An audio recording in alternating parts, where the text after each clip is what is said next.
Box office దగ్గర మంచి అంచనాల నడుమ పోయిన వీకెండ్ లో రిలీజ్ అయిన మంచు విష్ణు నటించిన కన్నప్ప మూవీ పర్వాలేదనిపించే రేంజ్ లో టాక్ ను సొంతం చేసుకుని కలెక్షన్ల పరంగా మంచు విష్ణు కెరీర్ లో ఆల్ టైమ్ రికార్డు కలెక్షన్లతో మాస్ రచ్చ చేసినప్పటికీ కూడా ఓవరాల్ గా అందుకోవాల్సిన టార్గెట్ కొండంత ఉండటంతో సినిమా ఇంకా స్ట్రాంగ్ గా హోల్డ్ చూపించాల్సిన అవసరం ఎంతైనా ఉందని చెప్పాలి. మొత్తం మీద కలెక్షన్స్ పరంగా 20 కోట్ల షేర్ మార్కును దాటేయగా 40 కోట్లకు పైగా గ్రాస్ మార్కును దాటుకొని మిగిలిన రన్ లో 50 కోట్ల గ్రాస్ మార్క్ వైపు పరుగులు పెడుతూ ఉండగా సినిమాకి ఇప్పటి వరకు బుక్ మై షోలో తగిన టికెట్స్ కూడా మంచు విష్ణు కెరీర్ లో ఆల్ టైమ్ బిగ్గెస్ట్ రికార్డును నమోదు చేసిందని చెప్పవచ్చు.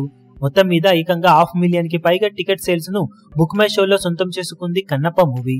ఓవరాల్ గా టికెట్ సేల్స్ పరంగా కూడా మంచు విష్ణు కెరీర్ లో ఇప్పుడు all time biggest bench mark ను కన్నప్ప మూవీ నమోదు చేసింది. సినిమా వర్కింగ్ డేస్ లో హెవీ డ్రాప్స్ ను సొంతం చేసుకున్నా కూడా ఓవరాల్ గా మంచు విష్ణు కెరీర్ కి మాత్రం మంచి ఊపును తెచ్చేలానే రిజల్ట్ ను సొంతం చేసుకున్నప్పటికీ అందుకోవాల్సిన టార్గెట్ చాలా పెద్దదిగా ఉండటంతో సినిమా బాక్సాఫీస్ దగ్గర ఆ టార్గెట్ నైతే అందుకునే అవకాశాలు లేవనే చెప్పాలి. లాంగ్ రన్ లో కలెక్షన్ల పరంగా మాత్రం మంచు విష్ణు కెరీర్ లో కొత్త బెంచ్ మార్కులను భారీ లెవెల్లో నమోదు చేసే అవకాశం అయితే ఉంది. ఇక ఈ వీక్ లో రిలీజ్ అయ్యే సినిమాల రిజల్ట్ ను బట్టి సినిమా బాక్సాఫీస్ రన్ ఈ వీకెండ్ తో ముగుస్తుందా లేక వచ్చే వారం వరకు వెళ్తుందా అనేది తేలనుంది. ఈ వీడియో మీకు నచ్చినట్లయితే లైక్ చేయండి, షేర్ చేయండి, ఛానల్ ను సబ్స్క్రైబ్ చేయడం మాత్రం మరవకండి. ఏ చిన్న అప్డేట్ ను మిస్ అవ్వకూడదు అనుకుంటే బెల్ ఐకాన్ ను ప్రెస్ చేయండి.